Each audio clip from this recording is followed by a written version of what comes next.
brother asked me if we can do Surah Al-Fatiha for his mother, Sister Intizar Fatima bint Sayyid Haydar Ali, and also for all the mu'mineen wa mu'minat that have passed away, inshallah.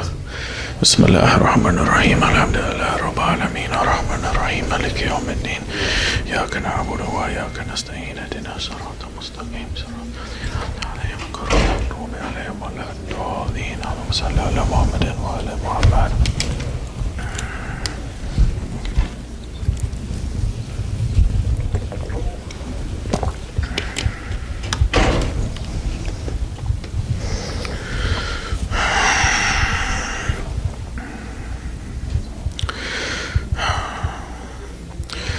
السلام عليك يا أبا عبد الله وعلى الأرواح التي حلت بفنائك عليك مني سلام الله أبدا ما بقيت وبقي الليل والنهار ولا جعله الله آخر العهد مني لزياراتكم. السلام على الحسين وعلى علي بن الحسين وعلى أولاد الحسين وعلى أصحاب الحسين. بسم الله الرحمن الرحيم الحمد لله رب العالمين والصلاة والسلام على محمد وأهل بيته الطيبين الطاهرين ولعنة الله على أعدائهم أجمعين. صلوا على محمد وآل محمد.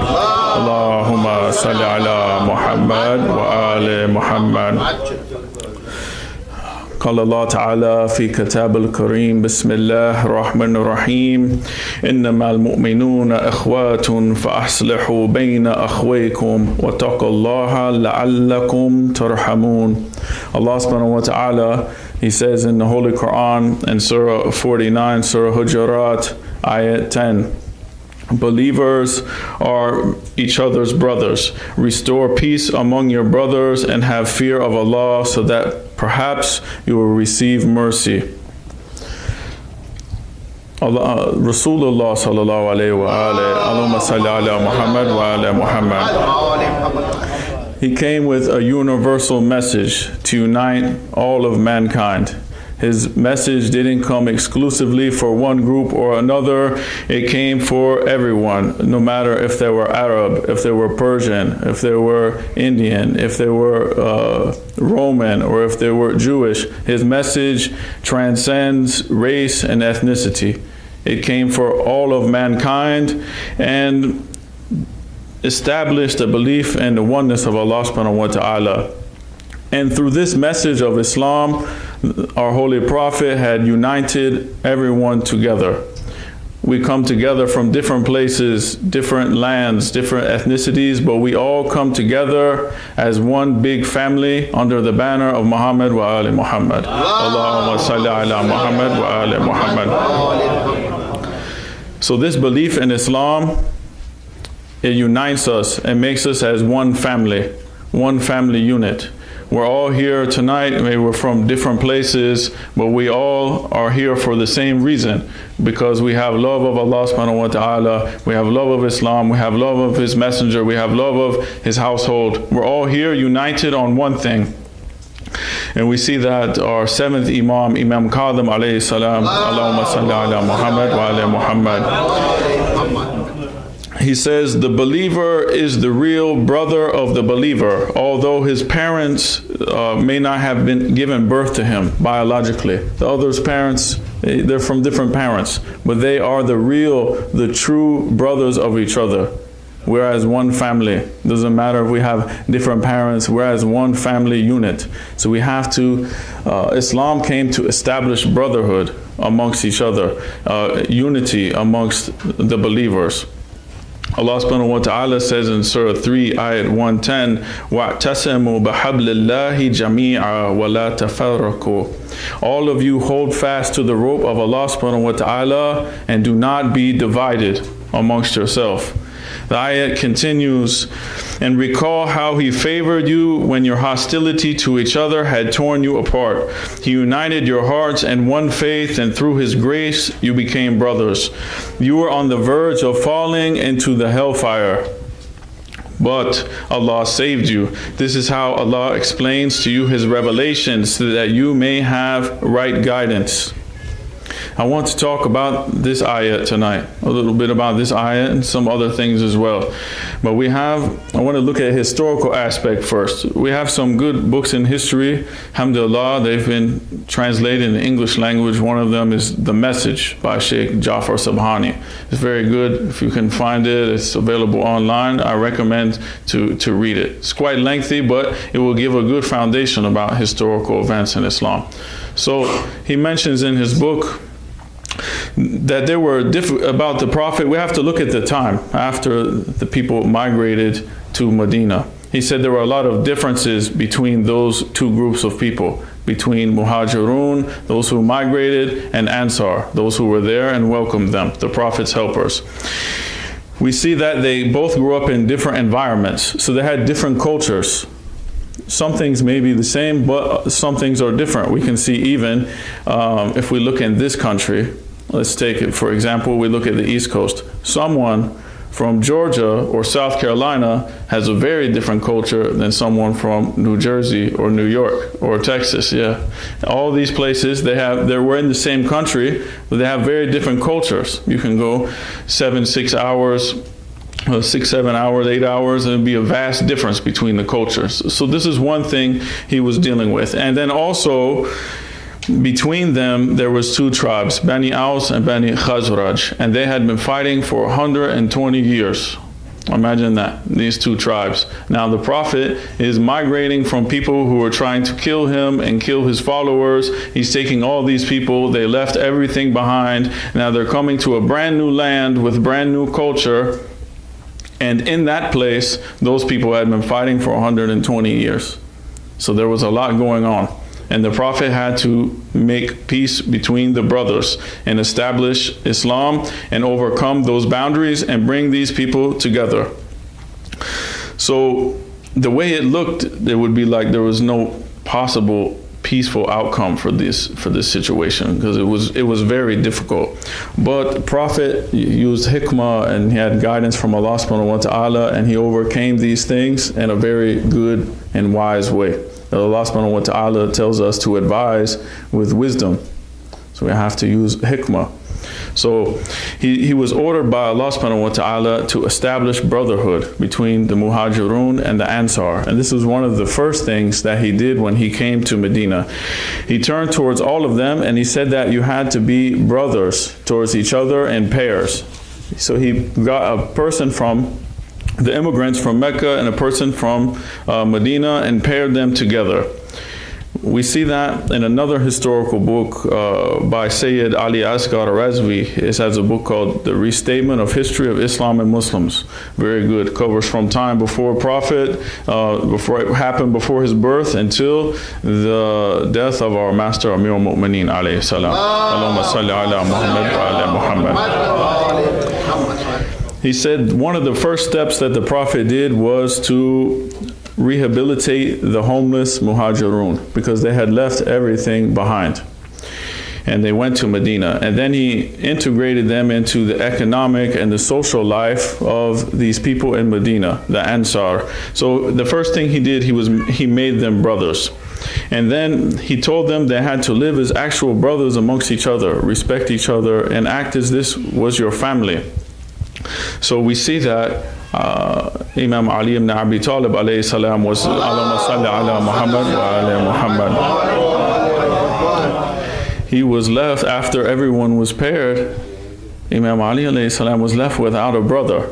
So he started to wonder who's going to be my brother, when the Prophet grabbed his hand and he said, "You are my brother in this world and in the next world."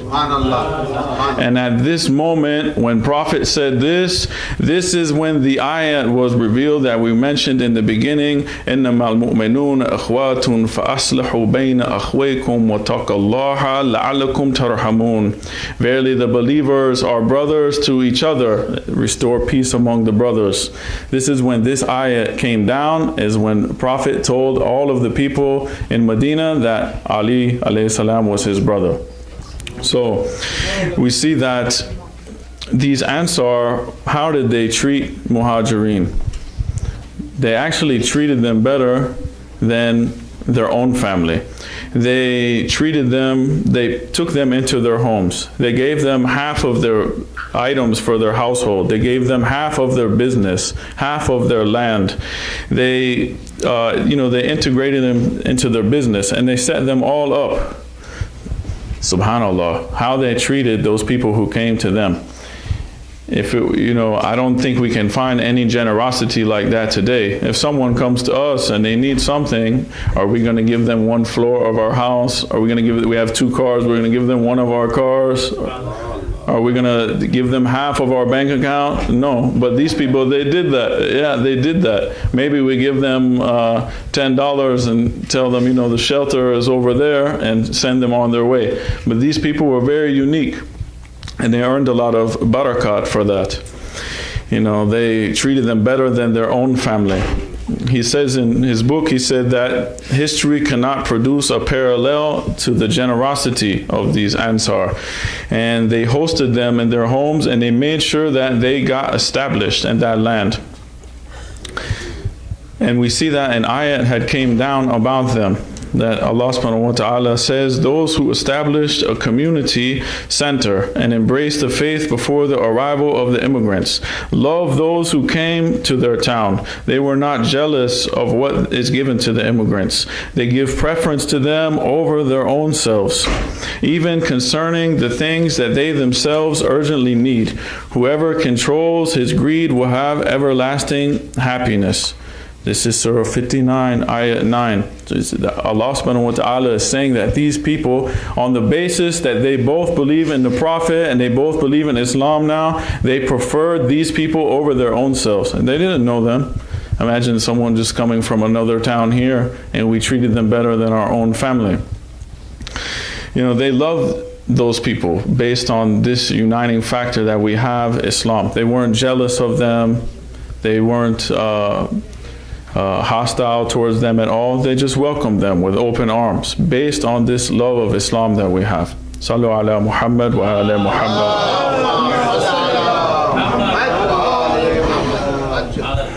Now when we think about immigrants, we think about people coming from somewhere else to your land.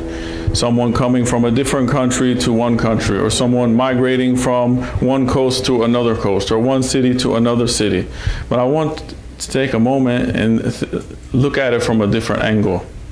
What about those people who are migrating from one faith to another faith? They're leaving Christianity, Judaism, or other faiths, and they're coming to our faith. They're migrants. They're migrating. Sometimes they have to leave everything behind. Sometimes their family turns against them. Imagine an American sister, American woman. She comes, she learns about Islam. She accepts Islam. She starts putting on hijab. Her family turns against her. Her co-workers start treating her strange. Maybe the boss fires her for some other reason, but the real reason may be this reason. And she's going through a lot of trouble and a lot of sacrifice for Islam. I remember some sister before, her family put her and her small child out of their house, and they were sleeping in their car. She could have said, okay, I denounce Islam and I'll just stay in the house and eat food and everything. No, she stayed on the path of Islam and said, you know what, Allah will provide for me. And she made her way out of that. But a lot of people go through a lot of things because they become Muslim. They endure a lot of hardship. And I'll talk about it a little bit more, but I don't want to get too far off of the topic. But I want to get back to the ayah that we were saying when it said, وَاعْتَصِمُوا بِحَبْلِ اللَّهِ جَمِيعًا وَلَا تَفَرَّقُوا. Hold fast to the rope of Allah subhanahu wa ta'ala and don't be divided. Allah commands us to hold fast to a rope, all of us together. But what is that rope? What is that hablullah? We have to look, because Allah just tells us, hold on to rope of Allah. What is that? It doesn't give explanation right here. But we have to go to what Rasulullah left us is Thaqalain. We have to go back to, he left us Ahlul Bayt. We have Quran, we have Ahlul Bayt. We will never understand Quran without Ahlul Bayt alayhi salam. Because anyone can come and say, this rope is this thing, this rope is that thing. How are we supposed to differentiate between the two? We have to go to the one who the Prophet told us they will never leave the path of Quran. They will never leave the path of Allah subhanahu wa ta'ala. Matter of fact, Ali alayhi salam, Imam Ali alayhi salam is Sirat al-Mustaqim. We have to go to them. So when we look at our tafsir, we have tafsir Ali ibn Ibrahim. He says in tafsir Qummi, a very good tafsir, he says that the rope of Allah is Tawheed and Walayat of Amir al-Mu'mineen alayhi salam. Allahumma salli ala Muhammad wa ala Muhammad. We have Tafsir Burhan from Sayyid Hashim Bahrani. A very beautiful narration found in this tafsir. We have narration from Imam Sajjad alayhi salam. Allahumma salli ala Muhammad wa ala Muhammad. He says that a man came into a gathering. So imagine there's this gathering and our Holy Prophet sallallahu alayhi wa alayhi is in this gathering. Allahumma salli ala Muhammad wa ala Muhammad. He's in this gathering and then a man comes in and then he says, Ya Rasulullah, what is this rope of Allah that we find in the Quran that you told all of us to hold on to this thing, that we will not be divided if we hold on to this rope.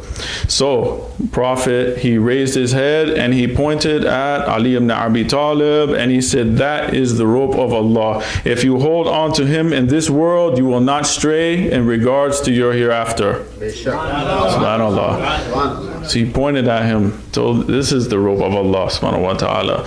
So the man went to Imam Ali alayhi salam and he embraced him. He hugged Amir al-Mu'mineen. He knew that his salvation lies with holding on to Amir al-Mu'mineen. He literally went and held on to him and gave him a hug, embraced him.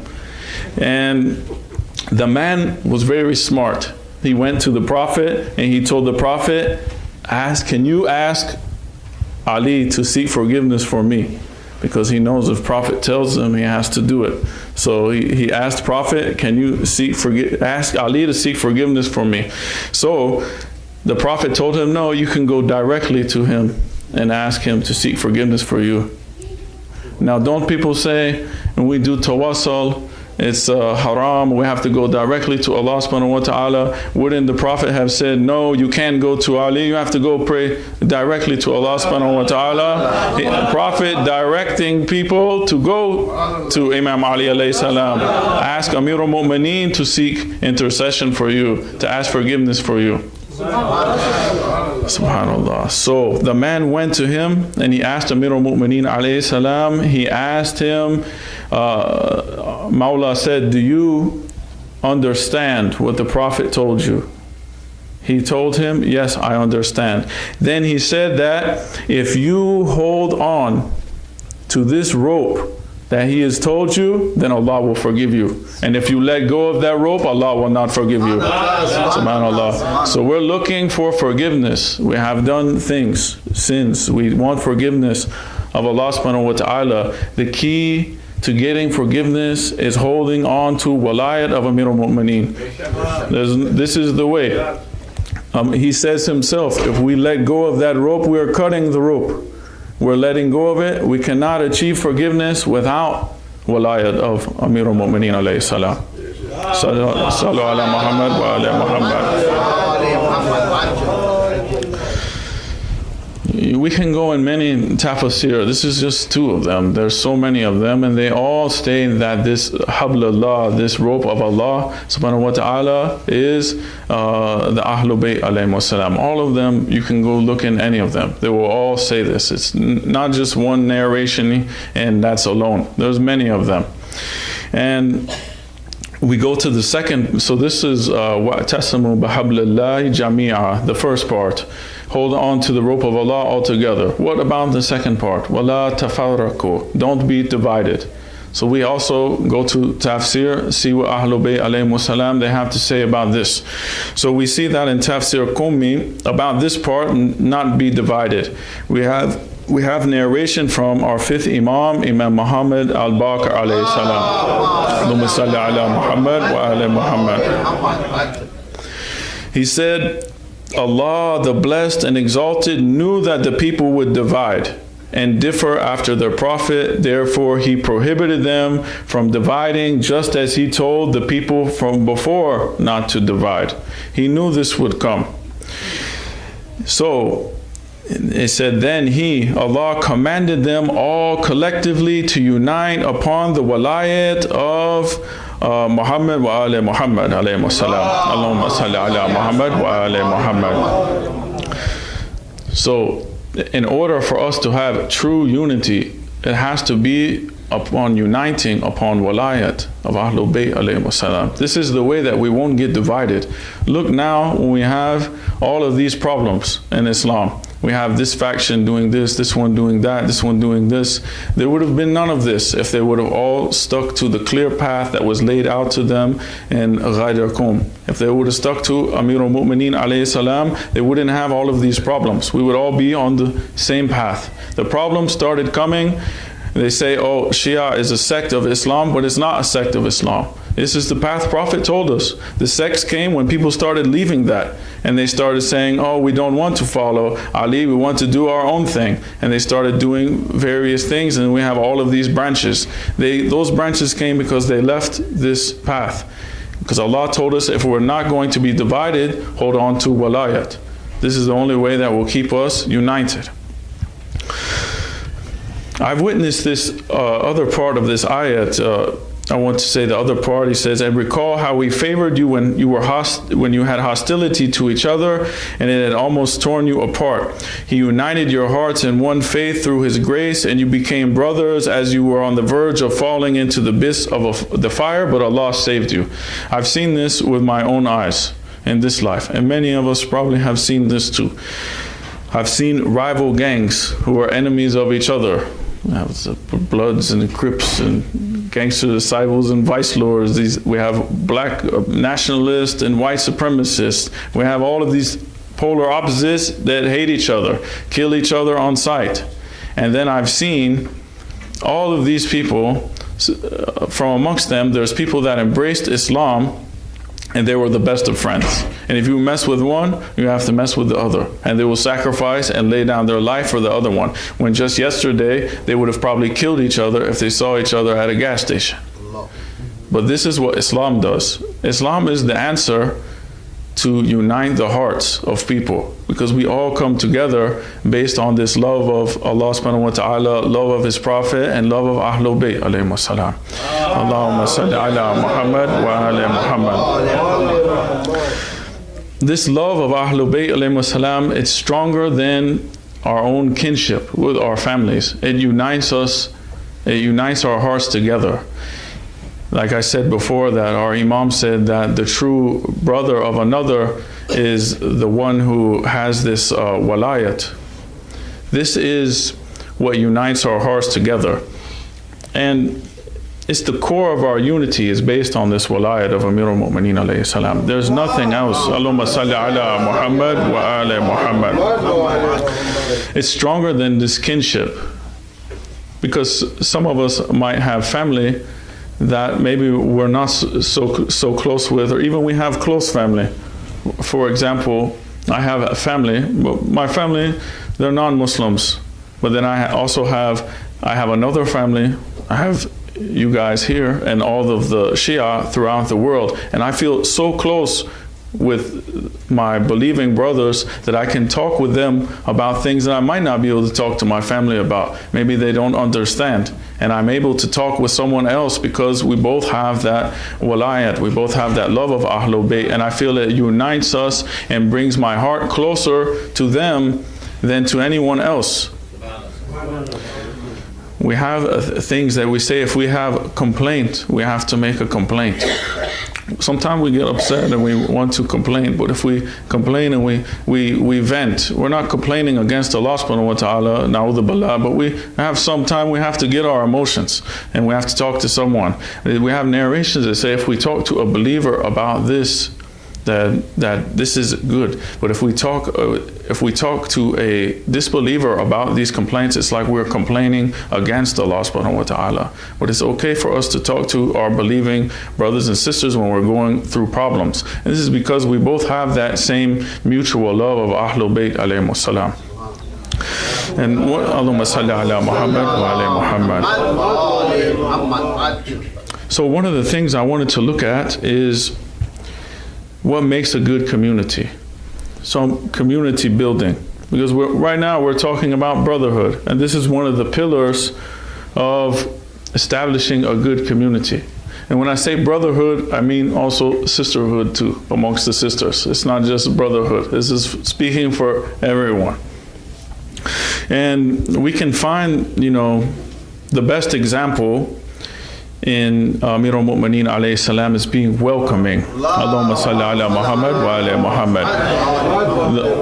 One of the most beneficial ways to build a community is we have to be welcoming. We have to be welcoming amongst each other, and we also have to be welcoming to those coming to us from outside. If someone walks through this door right now, we have to think about what will make them want to come back here. If they come in here, what experience will they have that will make them want to come back? If they come in the door, let's look at two examples, two scenarios. One comes in the door and no one talks to him. He comes in here and he sits down and he listens to the program, but no one talks to him, no one gives him salam, no one sits with him, no one asks him, oh, what is your name? Where are you coming from? How are you doing? Welcome to our place. No one speaks to him at all, and everyone looks at him like, what are you doing here? Where did you come from? You don't look like me or, the rest of us, and you're a strange person and we don't know you, and, maybe you should just go. You're throwing off the vibe that we have here, our feeling that we have here. It's making us feel uncomfortable. What will make that person want to come back? And then we could be responsible for turning someone away from path of Islam with this way. Versus another way, someone comes in, no matter where they're from, even if they're non-Muslim and they just wander here and find this place. And we say, well, welcome, what is your name? Where are you from? How are you doing? What can I do for you? You want to stay? We have food. Give me your email. We'll put you on the list for programs. Anytime, you're welcome here. They'll feel like they're a part of something, a part of the community, and they won't feel like an outsider. So a lot of times, alhamdulillah, this community is a good size. It may be hard to ignore someone in here if someone came, but you go to some communities, they have 1,000 people or more and they're coming. It's easy to be around a lot of people but to feel all alone at the same time. And I've experienced that too before. You go to places and you have to think about it. A lot of these people coming that are let's say American, they don't really fit in any particular place, because as I said in the beginning, the Prophet had many friends from many different places, and the Masjid Nabawi hosted a lot of people. There were people from all over. I said, we had Africans, we had Arabs, we had Persians, we had a lot of different people, and the masjid had a lot of mixture. But in today's time, most people have divided them up. We say we have an Arab center here, we have an Iranian center here, Afghani center there, a Pakistani center here, an Indian center there, and they're normally known by that, and maybe not the name, but we just say this is this ethnicity, and they're kind of divided based on language and things like this. So now the American comes and they don't fit in anywhere. So they're feeling uncomfortable already because they go to one center and it's all one ethnicity, and a lot of people maybe speaking Urdu in that place, or Arabic or Farsi or whatever the case may be, and they're comfortable, they're talking with their language, but then the convert, he doesn't really know where to fit in. So this can make them feel uncomfortable. It's just something to think about. When we see them, we have to be very welcoming to them and make them want to come back. Sallu ala Muhammad wa ala Muhammad. Speaking about being welcoming, I think it's very important for our communities, and I'll tell you a few examples. I've traveled all over the world in different centers. I've been in all over America, I've been in Europe, I've been in South America, I've visited masajid all over the place. And it's not just in one location. The problem is everywhere. So for example, sometimes people can be unwelcoming. There's a sister, for example, I know a sister, she married this brother, and the brother is Muslim, more Muslim, Sayyid guy, very nice, and the lady, she's American convert since high school. They have kids together, everything, been married a long time. So when she goes to the center, the ladies tell her kids, they pull their kids over there, and the kids are young, 4 or 5 or something like this, and they say, does your mommy really pray at home? Or is she just making this up because she wants to marry the Muslim guy? Yeah. I know a Spanish brother in Florida, he said he went to a center before, and it's iftar. So after they fasted all day serving the food, when they come to serve the food, they said, oh brother, they didn't have food at your church. Why are you coming eating our food? These type of things. These are things that happen. It's very bad. Other times people maybe ask, I have other friends, they tell me, they come to them and they say, what was it like when you used to drink alcohol? Or what was it like when you used to eat pork? How did it taste? And this person has left, they have left that, and they went to Islam, and they don't want to talk about that, but it's bringing the shame back in their face, like, you used to do this and you didn't do that. It's very unwelcoming. I'm surprised they're still around, but sometimes we can go to places and give salam, and people look at you like, what is, they say, oh, you say salamu alaikum, and they say, hello, and you say, salamu alaikum, hello, and I say, you're Muslim? And they say, yes. I say, I'm a Muslim too, salamu alaikum, and Allah says to reply to the greeting, and they don't do it. So, or other places, the list could go on and on, Sometimes someone go in a house, my friend said they came in the house and they used their restroom, but they said, okay, since they're comfortable, we spray the whole thing. They come in with the water and they spray the whole thing because they say, oh, there may be najis or something. So I have a lot of things that these things happen, and they're unfortunate, and they happen a lot. So we have to think about them, and we have to take into consideration when they come to us, we have to be welcoming and prefer, even like these Ansar did, prefer them over our own self. And we have to take in account that maybe they don't know a lot of things because they're just coming to Islam, and we have to help them. And maybe they might do something that might be offensive to us, but in their culture it's not offensive. For example, wearing a red shirt in American culture doesn't signify anything. It's just a color. Someone just wears a red shirt. Cardinals.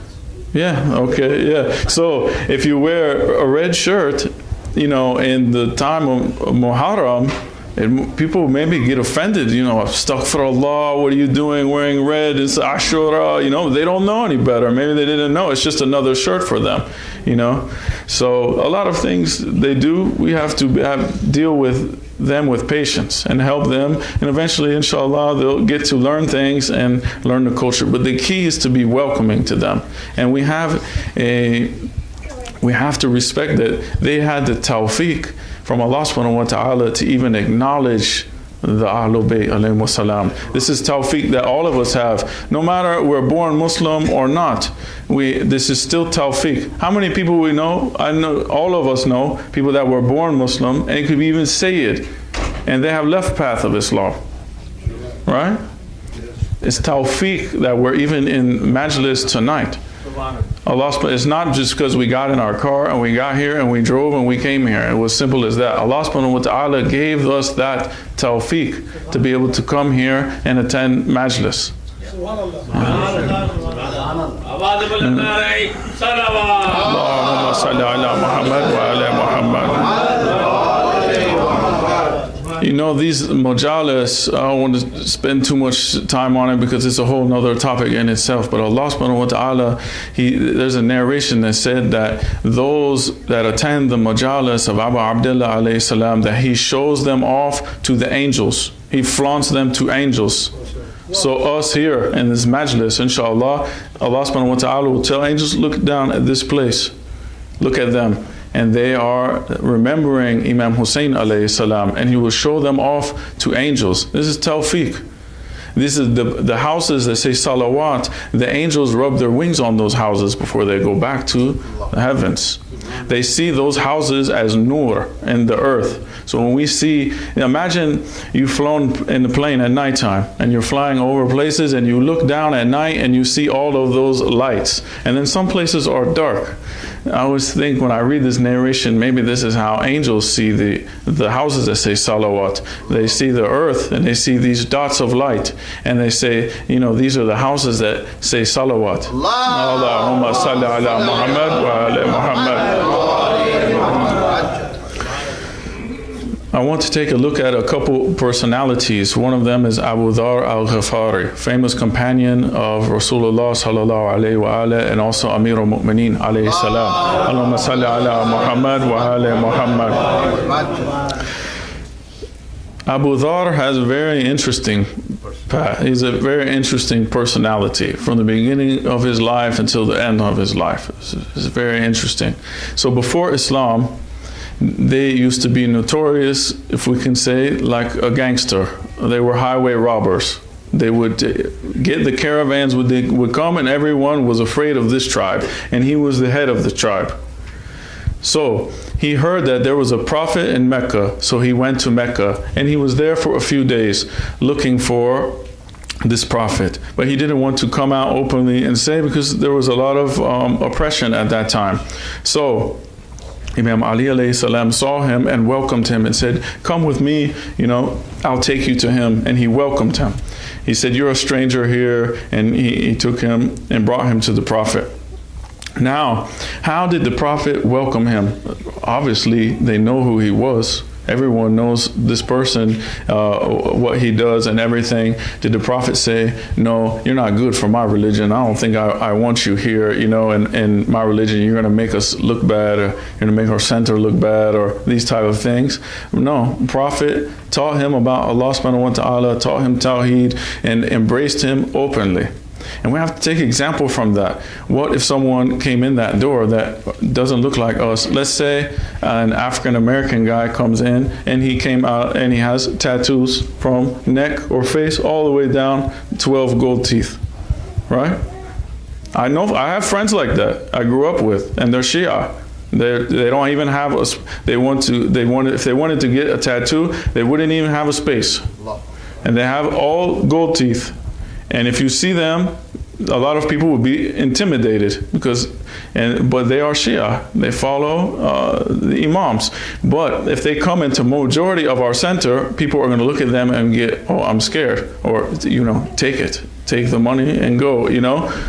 We have to be welcoming, you know, we have to look at anyone who comes in that door and just welcome them, as Prophet did with Abu Dhar. Until we have, you know, if we have other reason, we find out later that they're not, that's different. But we have to give them benefit of the doubt and welcome everyone. So when we see that if the Prophet, you know, would have ignored Abu Dhar or turned him away, we wouldn't have that personality. And Abu Dhar, by being around the Prophet and being around Imam Ali alayhi salam, we see that he reached such a status that the Prophet said, if you want to see the taqwa of Isa, look at Abu Dhar. A convert from this bad background, was robbing people, became to taqwa of Isa, subhanallah, by being around the Ahlul Bayt alayhimu salam. Now, he went back to his tribe and told his tribe about Islam, and the whole tribe converted. Everyone became Muslim. Imagine that. Allahumma salli ala Muhammad wa ala Muhammad. Now imagine that guy that I told you maybe came in here and someone they turn him away. Imagine if he lived in the worst part of town of this place in St. Louis. He lived in the roughest part of town, in the worst projects that we have, and he was the head of all of that. All the people looked up to him. And one day he found this center and said, I want to go hear what they're talking about, and comes in. Imagine if we welcomed him and we taught him about Ahlul Bayt, we taught him the akhlaq of Muhammad and Ali Muhammad, and we showed him this nur that we had tawfiq to have. And he took this and went back to his neighborhood, the one that everyone is afraid to drive in. The cops don't go in, no one stops at the stoplight, and we lock the doors when we go there. He goes back home and teaches everyone there and tells them about this beautiful thing that he found, and that whole neighborhood became Shia. And now it wasn't robbing anymore. The drugs are gone. They cleaned it up, and they're helping their community, building gardens, getting backpacks for kids, and they become the best of this neighborhood. They went from the worst neighborhood to the best neighborhood, all because of being welcoming and teaching them about akhlaq of Ahlul Bayt alayhi salam. Allahumma salli ala Muhammad wa ala Muhammad. It may sound far-fetched, but it's happened before. It can happen. It just takes one person. That's what we have narrations to say. If you guide one person to Islam, then it's better than anything that the sun shines upon. Just one person. So that's all it can take, is one person can change the dynamic of a whole area. So we have to be welcoming to other people.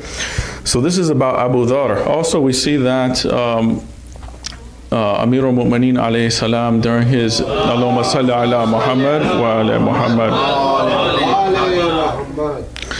during his travels, he was traveling outside of Kufa, and he met someone on the way, and this person turned out to be a Christian companion, a Christian guy. He became his traveling companion, but he didn't know, they didn't have TV back then, so the face is not everywhere where everyone knows the governor or the president or this. He just heard of him and knew his name, but he never seen him before, so he didn't know who he was. So they're traveling together, and he didn't know that he was the leader of the whole Muslim Ummah. So he's traveling with them, and he's asking, so where are you going? Imam Ali alayhi salam says, I'm going to Kufa. So they get to a part where the road splits. Kufa is this way, it's different direction. The Christian guy is going this way. So Imam Ali alayhi salam goes a little bit further in the opposite direction with the guy. He didn't go towards Kufa. So he said, the Christian guy said, didn't you say you were going to Kufa? He said, yes, I am. So he said, Kufa is the other direction, so why are you coming this way? And he said, our prophet taught us that, he said, our religion taught us that if we have a traveling companion, they have rights over us, and that I want to go a little bit ways with you and then see you off and then send my salam and bid you farewell, and I'll go on my way. So the Christian said, did you learn this from your prophet? And he said, his words were, he told him, yes. He said, did you learn this from your prophet? He said, yes. And then he said, those who accepted the prophet of Islam and followed his footsteps were enchanted by his moral teaching and his nobility. They were enchanted by Rasulullah, by his akhlaq. They were not what people say today, the prophet came with sword and made everyone Muslim and all of these things. No. We see here, even the Christian is saying himself, it was the akhlaq of Rasulullah that brought people to his path, not some force. So it also happened that later on, this same Christian guy, he came into Kufa, and who did he see? Amir al-Mu'mineen alayhi salam, and he said, I didn't know who you were before, but now I didn't know that you were the leader of all the Muslims. And later on, after he stayed with him for some time, he ended up becoming a Muslim and a firm companion of Amir al-Mu'mineen alayhi salam, defending him to the end. Allahumma salli ala Muhammad wa ala Muhammad. So we say that prophet had many friends and companions from all different places. We have Bilal from Abyssinia, or Africa. We have Salman from Persia. We had others from Rome, from Egypt, from Yemen, all of these places. So he didn't restrict himself to just being around the people from Hijaz or just one place. He went and dealt with all of the believers and treated them equally. And I want to end with one more story, and then we'll end. I don't want to keep you too long. We have one story about Imam Zaman Ajallah Ta'ala Farajahu Sharif. Sallallahu Muhammad wa ala Muhammad. So there was a man in Najaf by the name of Sheikh Muhammad Hassan, and he was studying there, become a scholar. And he had three problems that he was facing. He would cough and he would discharge blood when he coughed. The other one was he was very, very poor. The third one, he wanted to get married, but the girl's family did not agree. They didn't want to give their daughter to him in marriage. So he lost hope of having his problem solved. After some time, he tried and tried and tried, and he decided to go to a masjid in Kufa, most likely Masjid Sahla. So every Tuesday night for 40 weeks. So he started going there because it was common amongst those scholars, whoever went there for 40 weeks on Tuesday night, that they would see their imam. And they could ask their imam and get their problem solved. So he was hoping to have this honor, so he started going there every Tuesday night and to explain to the imam these three problems that he was suffering from. So then it came the last night on the 40th week. He went there, and it was dark. He said it was dark, it was cold, it was windy, and he couldn't stay in the masjid because he was coughing up blood a lot. So he decided to sit on the doorstep, and since he thought to himself, this is the last night, haven't seen my imam or anything. He started feeling bad. He said, I'm just going to sit here. I'm going to make myself some coffee. He liked to drink coffee. So he made some fire, started making his coffee. And then he saw a man approaching him. He got very uncomfortable because he said, you know what? This Arab guy is going to come and drink my coffee, and I'm not going to have anything. Yeah, he started thinking this. He said, I started thinking this to myself. He said, he's going to drink all my coffee and nothing's going to be left for me. So he says the man came, he greeted him by name. So the man said, I was surprised. So I started asking him, are you from this tribe? He would say no. Are you from that tribe? He would say no. He's trying to figure out, how do you know my name? I've never seen you before. So then after he mentioned all these tribes, he said, he kept saying no. He said, well, the guy finally said, well, what brought you here? And he said, well, why do you ask? And so he said, what harm does it, you can just tell me. So the sheikh who's going through this problem said, okay, why not? I'll tell him what's going on. So he poured the coffee and he offered it to him. He wanted to give it to him anyway. So he gave him the coffee and took it. The man took a sip from it and gave it back to him. And then he told him to drink from that cup. So the sheikh took the cup back, he drank, he told him to drink from it, so he took the sip of the coffee, and then he started telling him his problems. So he said, I have blood that's coming out when I cough from my chest. I'm in deep poverty. I've fallen in love with a lady who I want to marry, but the family will not agree. I have all these problems. And then he said, some religious scholars, they misled me. They told me if I come here 40 weeks on Tuesday that I'll get to see my imam and get my problem solved. So they told me to come to this masjid in Kufa and everything will be better, but it's the last night, I haven't seen anything. Maybe they lied to me. So he said, I went through so much difficulty to come every week and come here. And then while he was saying this, the man said, as for your chest, it's been healed. As for the woman you want to marry, you will marry her soon. But as for poverty, you will remain poor. He said, he said when he woke up in the morning, his chest had been healed. And then 1 week later, he married this lady that he wanted to marry. But however, he remained poor. We have to think about it. A lot of the imams, they know about their servants, what is good for them and what is not good for them. Sometimes, how many times have we seen people have no money and then they get a lot of money, and what do? They go off the track, and they become arrogant, and they become haughty and arrogant, and they start treating people bad. Maybe money does a lot of strange things to people. It's good for some, and then some it's not. There's nothing wrong with having money. We should ask Allah subhanahu wa ta'ala to grant us money in order that we're able to spend it in His cause. As long as we're using it for good things, the money is good. But we have to be careful what we do with the money, because we'll be asked about that. So maybe this is one reason he didn't have it. But the point and the moral of the story is that Imam Zaman, Ajallah Ta'ala Farajuhu Sharif, Allahumma salli ala Muhammad wa ala Muhammad. He is there for us when we really need him. All we have to do is ask. But how many times do we think about our Imam? Most of the time, it's in the ghaiba, it's out of sight, out of mind. When we have a problem, he should be the first one we go to. We should go to our Imam first and ask our Imam for help. A lot of times we get a difficult situation and there's no one that would be able to help us. What should we do? We should say salam to our Imam and ask for his help. We should say, Ya Mahdi Adrikni. These things. Ya Ali Madad. These things. We should not forget the Imam of our time. Make 2 rakat and dedicate thawab to Imam Zaman, and then ask for your hajat when you get in difficult situation. And watch.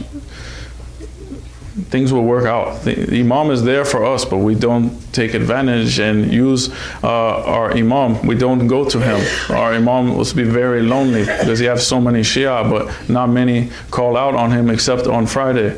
We do dua faraj. But we have to think of our Imam on a continual basis, day-to-day basis. Send salam to our Imam. We have an Imam. We have to send salam to him and build a relationship with our Imam. Sallu ala Muhammad wa ala Muhammad.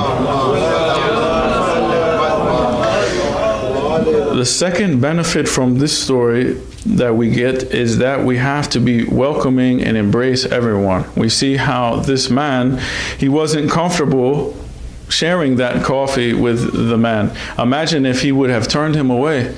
That's his Imam. He didn't know. Imagine if he would have turned him away, he wouldn't have got his problem solved. And also, imagine being rude to your Imam. Na'udhu billah. We don't know who we're dealing with on day-to-day basis. How many stories have we heard where someone intervenes like this and then they solve their problem and then they look and they're gone? Imagine we are rude to someone and we don't know them. Or imagine it's a servant of the Imam, one of the companions of Imam. We don't know who their true reality are. Someone could come in this place and it could have been a companion of Imam and we didn't know. We don't know where they're from. And then we have to be welcoming to everyone. So, this is some of the things that we get from these stories, is that we have to be kind and generous with everyone. And we see that this is the way of Ahlul Bayt. Rahmatul Alameen, the mercy to the worlds. If people knew how merciful that Ahlul Bayt alayhimus salam were to the world, everyone would come to Islam. But they try to portray our Prophet in a bad light and say things that Islam was by force and these other things. But if we just look at the mercy of Rasulullah sallallahu alayhi wa alayhi, Allahumma salli ala Muhammad wa ala Muhammad. We're talking about someone that doesn't even want to disturb the animals. Narrations that the Prophet was somewhere sitting and he had his, we call it Kaaba or Saya, and the cat was sleeping on this. Instead of waking the cat to disturb it, took the thread out and took the thing off and left the cat. How merciful our Prophet, even to animals. But how did they treat Ahlul Bayt alayhimus salam after Rasulullah? How were they with them? Imam Hussein alayhi salam, merciful with everyone, But look how they repaid favor in the end. And on night like tonight, we want to talk about the daughter of Imam Hussein alayhi salam. She's known by Ruqayya bint al-Hussein and also as Sakina. So I want to mention her by the name of Sakina tonight. We're talking about the 3 or 4-year-old daughter of Imam Hussein. This is very difficult.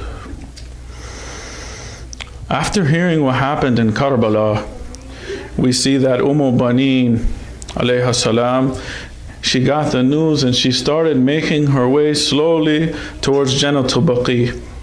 She went to the grave of her master Fatima Zahra alayha salam. She said, Ya binta Rasulullah, I would have given you condolences on the martyrdom of your son Hussein. Ya Sayyida Zahra, my only consolation is that my beloved sons fought bravely to defend Imam Hussein. You can turn now. Ya son. She said, Ya binta Rasulullah, I come to give you condolences on the martyrdom of your son Hussein. Ya Sayyida Zahra, Ya Sayyida Zahra, you must have seen how they fought bravely defending your son Imam Hussein alayhi salam to their last breath. You must have seen how they gave everything for Hussein. Ya binta Rasulullah, Ya Fatima, you must have seen my sons defending Hussein. Then we have Fadl, the young son of Abbas, was standing beside Banin crying, and people started to gather around them. She's around the grave of Fatima to Zahra. She realized she had to go home and tell the daughter of Imam Hussein, his other small daughter Fatima, known as Fatima Alila. She was sick, she was left behind. She was not in Karbala, but how would she be able to tell this Fatima that her father had been killed? When Fatima saw her grandmother entering the room, she saw the look of pain in her eyes, and she saw that she was walking very slowly with much difficulty. Banin had a heavy blow from the news that she received today. Fatima recalled a dream that she had during Muharram. It was on Ashura, to be exact, that she saw her grandfather Rasulullah visited her in her dream and put his hand on her head, as was customary to do for the orphans. She saw that the Prophet's clothes were covered in dust and his beard was smeared with blood. One meaningful look at Banin's eyes, and she said, Grandmother, is it true that my father has been killed? What about my brothers Ali Akbar and Ali Azkar? What about my uncle Abbas? What about my sister Sakina? If she only knew what happened to them, it would have been too much to bear.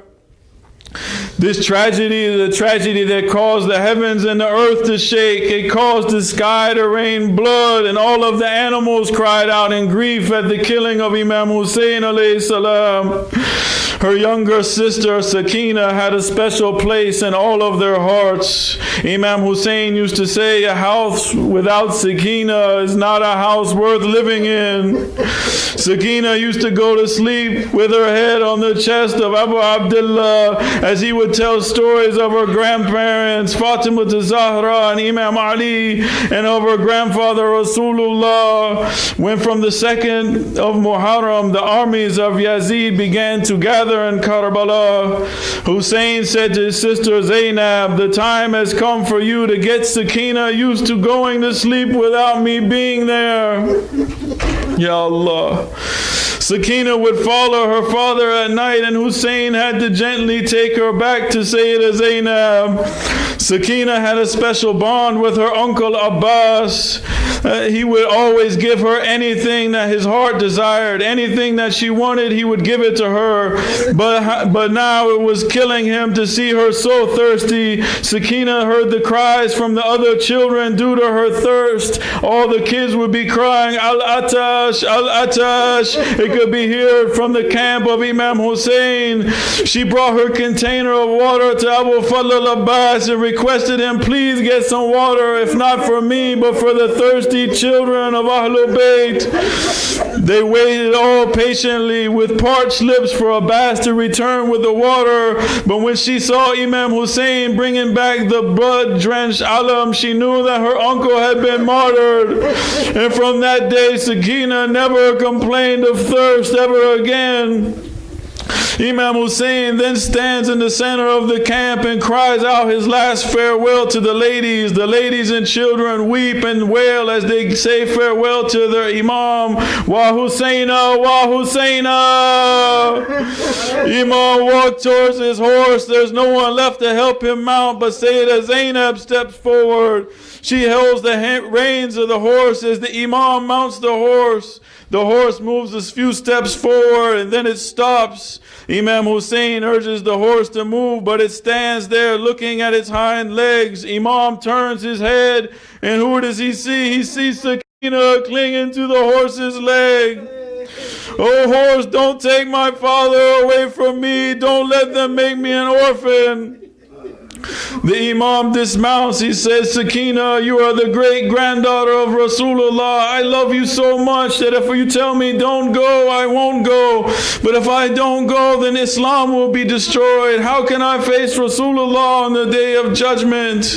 Fighting back her tears, the 4-year-old Sakina says farewell to her father, hugging him one last time, hugging that chest that she used to rest her head on as she would fall asleep, not knowing that this same chest would be trampled by the hooves of the enemy horses.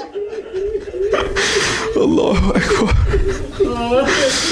When the caravan finally reached Damascus, all of the remaining members of Ahlul Bayt were imprisoned in the dungeons of Yazid.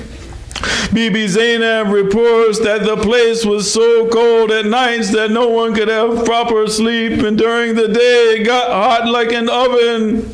It is here that our 4th Imam, still under the chains, the ladies and the children spent many days of agony and discomfort in this dungeon. In the middle of the night, Sakina woke up with a scream. She burst into uncontrollable tears. She was weeping and wailing, and she woke everyone up. Zainab rushed to her side and tried to console her. My beloved child, yes, Sakina, how often have I told you that the last wish of your father was that you should endure all the sufferings that were inflicted upon you with complete submission to the will of Allah.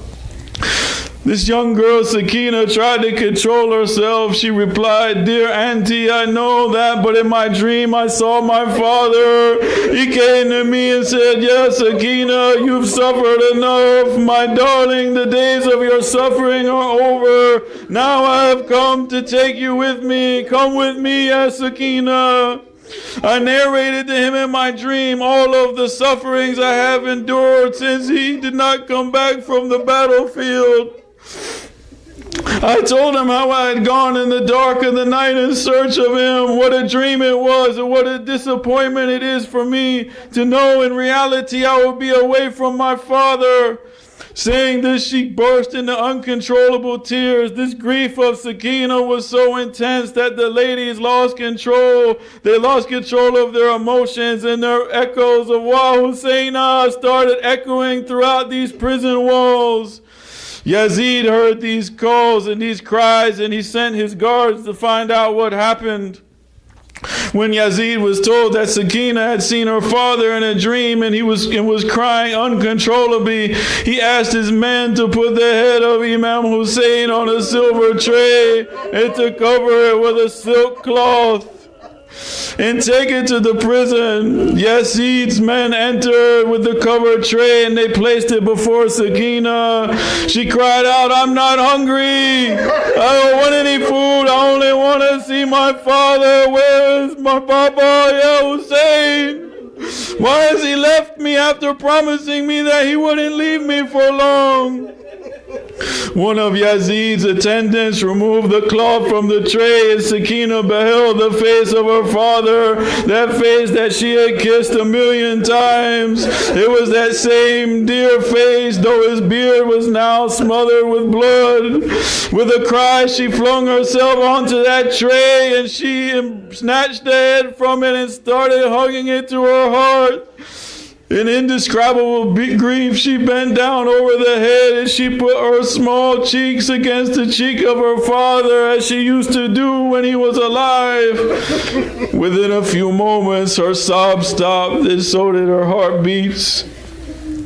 When Zainab saw the child laying motionless on the head of her father, she went over to her and whispered with tears in her eyes, "Ya Sakina, how long will you lay on your father's head?" She touched her hand only to find that Sakina had gone with her father, never to return to this world, where she had known nothing but tortures and torments since she became an orphan. She realized that her beloved father Hussein had kept his promise and given to the child in her dream not to leave her in this prison cell. Ya Allah, how was Sakina buried? Zainab held the still child as Imam Zain al-Abidin dug a grave in his prison cell. As the grave was being filled up after the burial, the mother let out a scream. How can anyone console Rabab? What could they say? They huddled around her and the prison walls began to shake with the cry, "Ya Sakina, Ya Mazluma." Rabab put her cheek on Sakina's grave and cried out, "Speak to me, Ya Sakina. Just one word, please, my child. I'm begging you, speak to me." Inna lillahi wa inna ilayhi raji'un.